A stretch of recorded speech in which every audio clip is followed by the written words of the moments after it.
Buonasera da Sicilia 24, le principali notizie. Delitto Reina, riaperte a Palermo le indagini sull'agguato all'ex segretario della DC. La DIA acquisisce video e foto. 46 anni dopo riprende quota l'ipotesi di un'unica pista per gli omicidi di Piersanti Mattarella e del leader provinciale dello Scudo Crociato.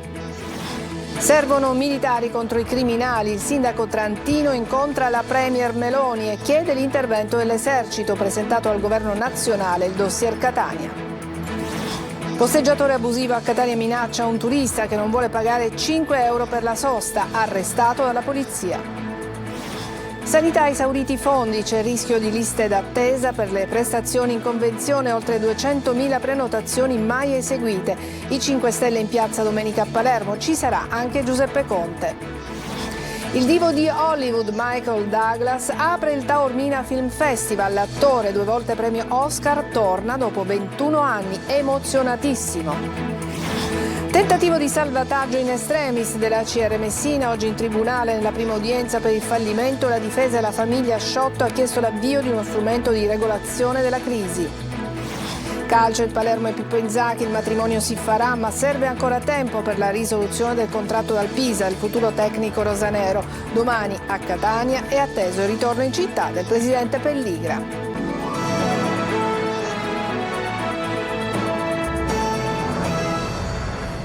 Bentrovati. Dopo quelle sull'omicidio di Piersanti Mattarella, la procura riapre le indagini sull'omicidio di Michele Reina, allora segretario della DC di Palermo. La DIA ha acquisito foto e video del luogo dell'agguato.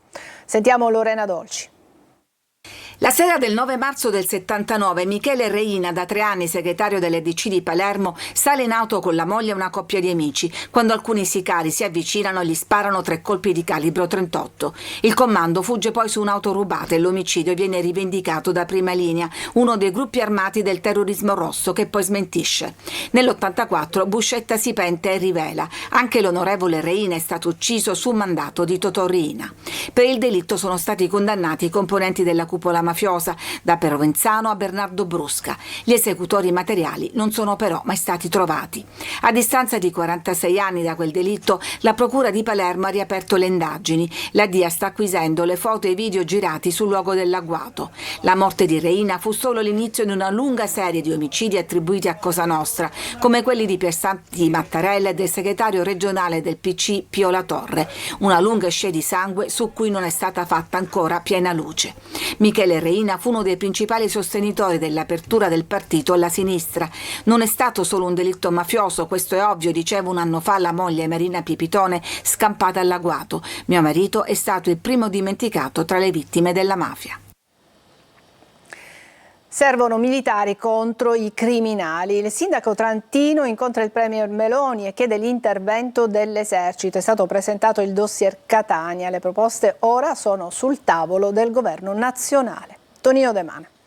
Il dossier Catania è ora sul tavolo del premier Meloni, con la missione romana del sindaco trantino, che ha consegnato una corposa documentazione su sicurezza, decoro ed infrastrutture. Servono militari contro i criminali, ha sottolineato il sindaco, che ai nostri microfoni precisa: sul tema in particolare della sicurezza, una delle risposte che noi potremmo ricevere è attraverso i militari, che siccome potrebbe anche sembrare in controtendenza rispetto a quello che io a volte ho affermato, non mi parlate più di militari, i militari non hanno un potere di intervento, ma certamente, ho compreso, aumentano la percezione di sicurezza dei cittadini. La presenza dell'esercito sulle strade è più che altro un deterrente. Loro non possono esercitare controlli, ma già il fatto stesso che comunque girino per le strade del centro ha una forte efficacia dissuasiva. Più uomini nelle aree a rischio equivalgono a più controlli, ma servono un'azione decisa ed iniziative concrete, specie contro i parcheggiatori abusivi. Abbiamo immaginato la possibilità di revocare o sospendere il reddito di inclusione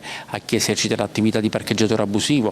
Ho anche proposto un inasprimento delle sanzioni per i parcheggiatori abusivi, che fino adesso sono puniti dal codice della strada con una sanzione amministrativa. Capitolo rifiuti, un'emergenza nell'emergenza che va affrontata cercando di aggirare alcune norme. Io ho chiesto quantomeno il fermo amministrativo, se non addirittura il sequestro dei mezzi che vengono utilizzati per l'abbandono dei rifiuti, anche anche in questo caso la sospensione del reddito di inclusione, considerando che molti sono coloro i quali non possono pagare e quindi la sanzione non avrebbe alcuna efficacia deterrente.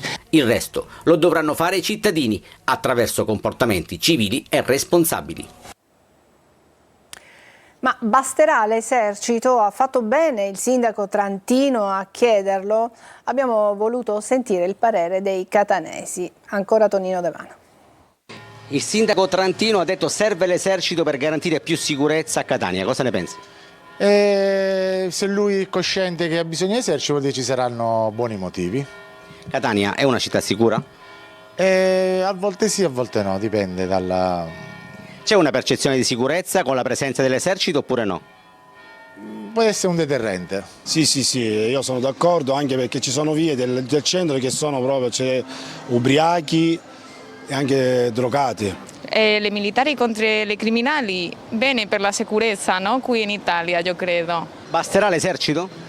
Non lo so questo, no, non le so rispondere. Penso che con i controlli qualcosa si ottiene. Gli uomini ci sono e sono anche tanti, ultimamente hanno avuto un ingresso di poliziotti numeroso, quindi basterebbero dei controlli maggiori. Sono d'accordissimo, ma non solo questo, c'è molto di più nascosto, che siamo pesci.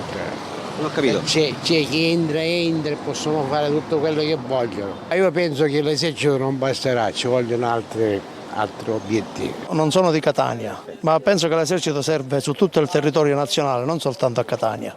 Basterà l'esercito? Speriamo. Restiamo a Catania, dove un parcheggiatore abusivo ha minacciato un turista, non voleva pagare i 5 euro che gli erano stati richiesti a mo' di estorsione. È stato arrestato dalla polizia. Sentiamo Luca Ciliberti. Brutta avventura per un turista ungherese a Catania, vittima di un posteggiatore abusivo che ha preteso con insistenza il pagamento di 5 euro per l'auto posteggiata nei pressi di via Cristoforo Colombo. Al categorico rifiuto del malcapitato, l'abusivo, un catanese di 40 anni, ha cominciato a inveirgli contro frasi in dialetto, avvertendolo che se non avesse pagato gli avrebbe danneggiato la macchina presa a noleggio. Per essere ancora più chiaro, poi, il catanese ha rincarato la dose. No money, io rompere la macchina. Mi mando il gesto di mandare in frantumi il finestrino battendo forti colpi sull'auto. Fortunatamente il turista ha notato una moto della polizia e ha cominciato ad alzare le braccia per cercare di richiamare l'attenzione. Il quarantenne catanese è risultato una vecchia conoscenza delle forze dell'ordine, già diverse volte multato e sottoposto all'obbligo di presentazione per diversi reati contro il patrimonio. L'uomo è stato arrestato. Durante la perquisizione è stato trovato in possesso di uno smartphone rubato pochi giorni prima da una macchina posteggiata. Al culmine di una lite ha colpito alla gola con un coltello, ferendola lievemente una sedicenne nella sua abitazione di Marina di Ragusa. È l'accusa contestata alla polizia a un ventenne che è stato arrestato per tentativo di omicidio. E adesso parliamo di sanità siciliana. La sanità è ancora a rilento, ci sono oltre 200.000 prestazioni prenotate e mai eseguite. Domani ci sarà un vertice in assessorato e domenica andrà in scena la protesta dei 5 Stelle in piazza Palermo con la presenza anche di Giuseppe Conte. Sentiamo. Sanità siciliana di nuovo in allarme, ci sarebbero circa 200.000 prestazioni da espletare, liste d'attesa che si allungano nuovamente, ricoveri ed esami prenotati e non ancora eseguiti che mandano in tilt la macchina e che domani saranno oggetto di un vertice in assessorato alla sanità, come confermano da piazza Zino a Palermo. Sembra che alcune strutture territoriali, dopo un'accelerazione avvenuta nel 2013, abbiano abbassato la soglia di attenzione. Sulla questione delle liste d'attesa si era interessato personalmente il presidente Renato Schifani, che oltre a reperire risorse ha sollecitato un monitoraggio dei vertici delle ASP, i cui manager hanno per contratto di mettere in atto soluzioni per velocizzare lo smaltimento delle prestazioni da espletare. Noi chiediamo una cosa chiara ai manager dell'ASP. Hanno firmato un contratto dove promettevano e si impegnavano per abbattere le liste d'attesa sulla sanità. Tutto questo ad oggi non è stato fatto. Allora chiediamo le dimissioni e che il presidente Schifani intervenga sui manager dell'ASP. Sul tema delle liste d'attesa è intervenuto il Movimento 5 Stelle all'Ars, richiamando una legge del 1998 mai applicata. In sostanza, quando il servizio pubblico non è in grado di garantire la tempistica indicata nella prescrizione, il cittadino ha la possibilità di fare gratuitamente visite ed esami nel pubblico, in regime intramurario o nel privato, pagando solo il ticket, e nemmeno quello se il richiedente è esente. Tutto sarebbe a carico della regione, che dovrebbe rimborsare ai cittadini le somme eventualmente anticipate. La procedura di rimborso però risulterebbe particolarmente farraginosa, perché i CUP, quindi le strutture pubbliche, dovrebbero rilasciare un'attestazione formale dell'impossibilità di prenotazione. Il governo regionale ci ha risposto che questa legge è di difficile applicazione. Nulla è difficile se c'è la volontà politica. Sulla sanità il Movimento 5 Stelle scenderà in piazza domenica prossima a Palermo. Parteciperà alla manifestazione anche il presidente Giuseppe Conte. A Palermo si ripetono gli episodi di violenza. L'ultimo riguarda un rider iracheno di 32 anni che è stato rapinato e picchiato da una banda in via Macheda. Violenza che arriva anche allo Zen, dove dietro roghi e minacce ci sarebbe una grossa richiesta di denaro. Marco Gullà. Ancora violenza, ancora pestaggi nel centro storico di Palermo. Un rider di 32 anni d'origine irachena è stato pestato a sangue da una banda di oltre 10 giovani per sottrargli la bicicletta e le mance delle consegne a domicilio. L'uomo è stato colpito a pugni e calci in via Macheda, nei pressi di piazza Bellini, rimanendo ferito sull'asfalto. Un attimo prima di essere aggredito aveva soccorso un suo connazionale che a sua volta era stato coinvolto in una rissa tra extracomunitari. Sembra che la banda sia la stessa che commette atti vandalici e scippi sull'isola pedonale di via Macheda. Un episodio che si aggiunge al rosario di violenza che ormai ha travolto il cuore di Palermo, ma la violenza dilaga anche in altre zone del capoluogo, come allo Zen. Dietro roghi, risse e sparatorie degli ultimi 2 mesi ci sarebbe una richiesta economica che si aggirerebbe intorno ai 200.000 euro. La faida si starebbe consumando tra 2 famiglie che sarebbero legate, una al business dello smercio degli stupefacenti, l'altra alla gestione dei locali,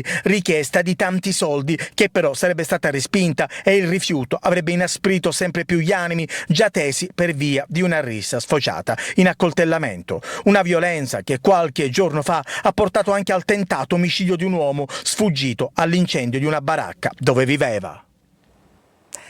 Parliamo di spettacoli. Il divo di Hollywood, Michael Douglas, apre il Taormina Film Festival. Tra omaggi al grande cinema e una città trasformata in palcoscenico internazionale. L'attore, 2 volte premio Oscar, ha incontrato il pubblico e al microfono di Eva Spampinato ha detto: sono emozionatissimo di tornare dopo 21 anni.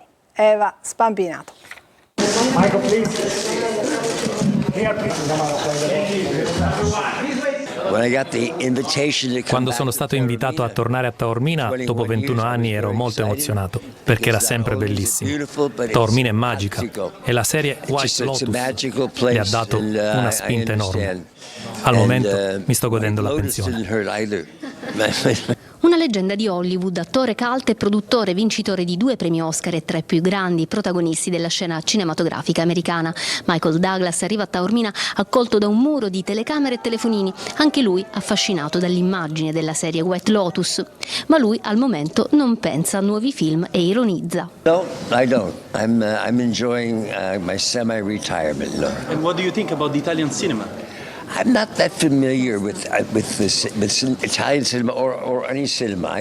I'm a big sports junkie. I spend most of my time watching sports. Thank you. Grazie davvero. Intanto Taormina gli rende omaggio con un premio all'eccellenza dei traguardi raggiunti e con un incontro che va oltre il cinema. È un dialogo tra un'icona e un luogo iconico per natura, una riflessione sul mestiere dell'attore che Douglas racconta con l'intelligenza e la sobrietà di chi ha attraversato 50 anni di cinema senza mai perdere misura.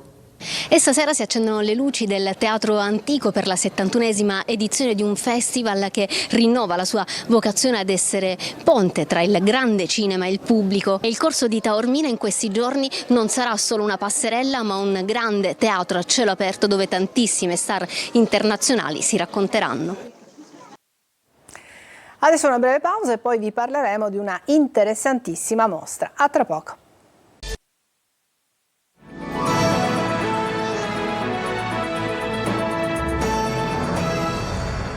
Eccoci alla seconda parte del nostro telegiornale. In primo luogo andiamo a Catania, nel quartiere di Librino, dove gli orti urbani sono stati vandalizzati e incendiati. C'è anche un paradosso, manca l'acqua da tempo. Gli ortolani che curano i piccoli fazzoletti di terra denunciano: abbiamo chiesto interventi al comune, ma siamo stati abbandonati. Giusy Lazzara. Qui è tutto bruciato, che impressione le fa? Io già l'ho guardato dal balcone, mi faceva un'impressione, tutto fuoco che non finiva mai, è una cosa terribile. Abbiamo chiamato i pompieri purtroppo non possono entrare qua e non sapevano cosa fare, dove entrare. Purtroppo è preso tutto quanto a fuoco e siamo qua. Sono stati i primi ad arrivare qua e non sapendo cosa fare, con rischio di bruciarmi. Ero io e mio figlio. Io penso che sicuramente è stato doloso. Le fiamme hanno distrutto tutto, piante, alberi e fiori, coltivati, curati e fatti crescere dai 72 ortolani che nel quartiere di Librino a Catania da anni hanno realizzato questa oasi di pace. Da tempo però si combatte con gli atti di vandalismo la mancanza d'acqua. Siamo in quest'orto delle donne, ma vedo qui bidoni, perché? Noi abbiamo una città, cioè non è che possiamo sempre tirare l'acqua da casa nostra fino a qua sopra, arriviamo avveliti. Chiedevo al sindaco, al prefetto, che l'anno scorso in agosto abbiamo montato una PEC e non ci avete neanche risposto. Noi siamo buoni, siamo bravi, ma attenzione, riusciremo a fare un po' di casino. E dire che il bando di democrazia partecipata voluta dal Comune di Catania per riqualificare l'area era stato vinto dal quartiere di Librino proprio per rendere più belli gli orti urbani. La priorità è la manutenzione innanzitutto, come in tutto il quartiere, ma soprattutto qui. Dopo 2 anni sono venuti una mezz'oretta, hanno fatto questo sbancamento così, non si capisce perché. Nel frattempo questi anziani ortolani se ne vanno sotto il sole con i loro bidoni d'acqua. Reperti venuti alla luce durante i lavori di RFI sulla rete ferroviaria, oltre 20.000 reperti che costituiscono un tesoro inestimabile della necropoli fondata nel 648 a.C. da coloni greci. E tutto questo si è trasformato in una mostra, la mostra Imera. Marco Gullà.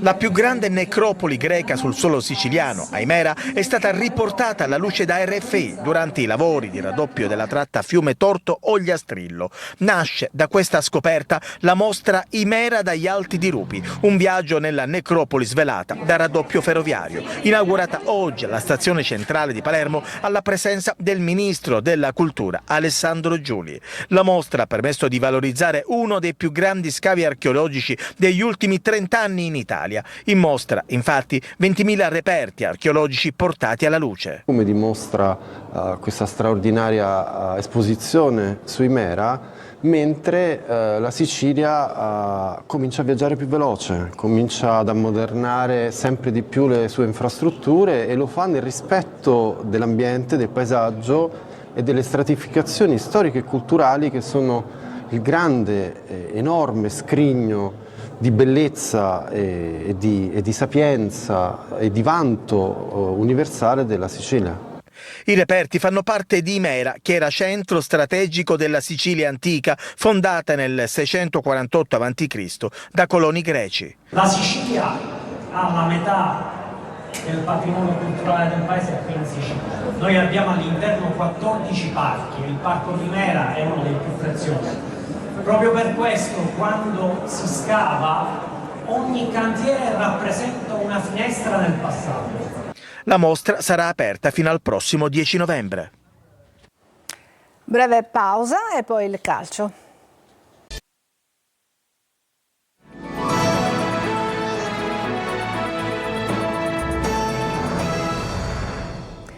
A Messina in tribunale si è svolta la prima udienza per il fallimento dell'ACR. La difesa della famiglia Sciotto ha chiesto l'avvio di uno strumento di regolazione della crisi.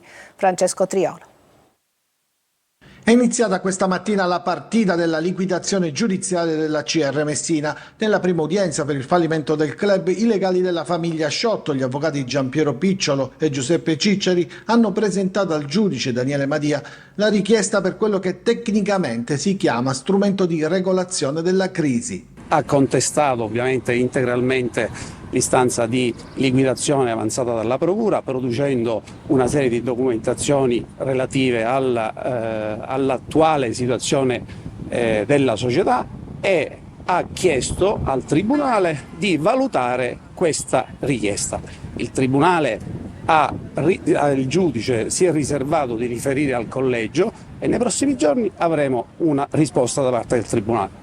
Si tratta di un'istanza generica alla quale verrà dato contenuto in seguito e che nella pratica potrebbe essere un concordato in bianco. Nel corso dell'udienza, dove per la procura che ha presentato istanza di fallimento c'era il sostituto Fabrizio Monaco, è stato presentato inoltre l'elenco dei creditori sino ad oggi. Il giudice adesso riferirà al collegio e una decisione potrebbe arrivare entro la fine della settimana e c'è da capire quale sarà il futuro della società anche sul campo. Nell'istanza abbiamo fatto riferimento ad una possibile continuità con il passato.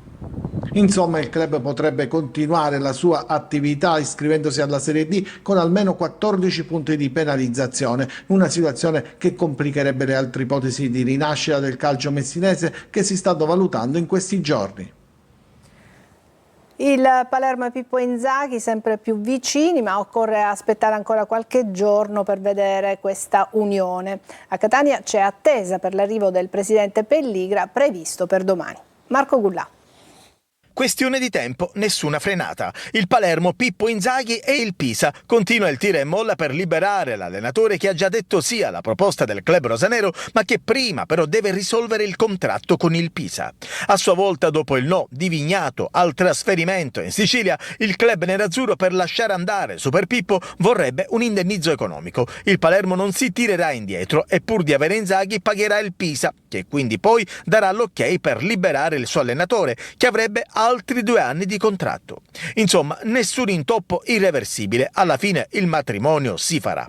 Catania, questa settimana è atteso in città il presidente rosazzurro Rosario Pelligra, il quale dovrebbe arrivare in compagnia di David Tucker, membro del CDA rossazzurro. Pelligra darà indicazioni sul programma da seguire per la campagna acquisti. 6 o 7 giocatori dovrebbero rappresentare l'ossatura nuova dell'organico che non sarà rivoluzionato. Su Torre del Grifo, Pelligra attende la data dell'asta pubblica a rialzo per comprendere se i 4.050.000 euro possono bastare per aggiudicarsi la struttura o se ci saranno altri competitor che potranno intervenire soltanto nell'arco dei 30 giorni a partire dallo start stabilito dal Tribunale Etneo. Trapani, dopo alcune settimane complicate, il club Granata prova a lasciarsi alle spalle le incertezze e si proietta verso la nuova stagione, la seconda dell'era Antonini in Serie C. Il club Granata ha infatti completato l'iter per l'iscrizione al prossimo campionato, superando non poche difficoltà legate alla vicenda dei presunti crediti d'imposta fittizi che ha portato alla penalizzazione di 8 punti da scontare nel torneo in arrivo. La linea difensiva resta chiara, il Trapani si considera parte lesa e intende dimostrare la propria buona fede. Ci fermiamo qui, è tutto per questa edizione di Sicilia 24. Grazie per averci seguito, buona serata.